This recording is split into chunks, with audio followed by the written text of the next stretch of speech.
नमस्कार मंडळी, मी प्रिया प्रीज किचनमध्ये तुमचं स्वागत आहे। आणि आज बघणार आहे आपण आता शेतातून नवीन हरभरा आलेलाच आहे सगळ्याच्या घरी आणि डाळ कशी करायची नवीन हरभऱ्याची मी तुम्हाला सांगते बघा। आता हे काय झालेलं आहे, आता हे 2-3 तास कोमट पाण्यामध्ये भिजत ठेवलेलं छान फुगलेलं, तर मी 1-1.5 तास झाकून ठेवलं, नंतर उन्हामध्ये छान सुकवून घेतलेलं आहे।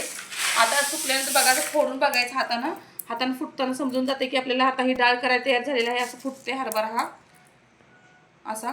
आपण आता या चक्कीमध्ये तुम्हाला ही ग्राइंडरची आटा चक्की सगळ्यांना खूप आवडली होती आता आणि आता बघा मंडळी, सगळ्यात मेन काम असतं म्हणजे डाळ करताना ती घास लावणं। तर मी हा जो नॉब फिरून आहे, म्हणजे आपल्या घरामध्ये प्रत्येक ठिकाणी नॉब असतो प्रत्येकाच वेगवेगळा, तो मिडलला घेतलेला आहे।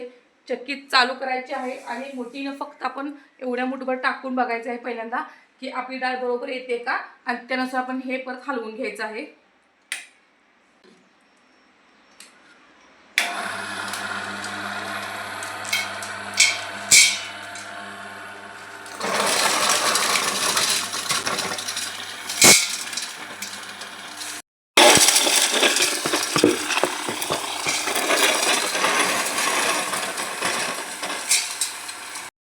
फुकून बघणार आहे।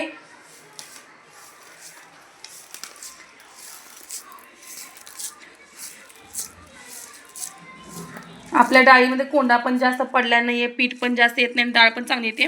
आणि हरभरा बारीक मोठा असल्यामुळे असे थोडेसे हरभरे येत आहेत। हे पुन्हा पॉलिशमध्ये टाकलं की होऊन जाते व्यवस्थित आपलं। देशी हरभऱ्याची डाळ करत आहे आता। यामध्ये आता वतून घ्यायचं आहे आणि चक्की चालू करून घ्यायची आपल्याला।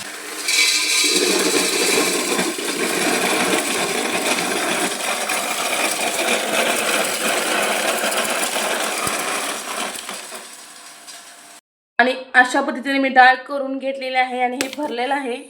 आणि बघा, आणि जेव्हा आपण हे पाकडतो तेव्हा डाळ अशी दिसणार आहे। हे पाकडून स्वच्छ करतो तेव्हा डाळ अशी होणार आहे मोठी मोठी। पण सांगायचं कारण की या डाळीमध्ये कुठेही तुम्हाला कोंडा किंवा कणी दिसणार नाहीये, एक नंबर डाळ दिसते, बघू शकता इथे। जरा अजून करून दाखवते। आणि हे आहे ते तुम्हाला कसं काढायचं हे मी नेक्स्ट व्हिडिओमध्ये तुम्हाला दाखवते। आणि मंडळी, व्हिडिओ कसा वाटला कमेंट करून नक्की सांगा।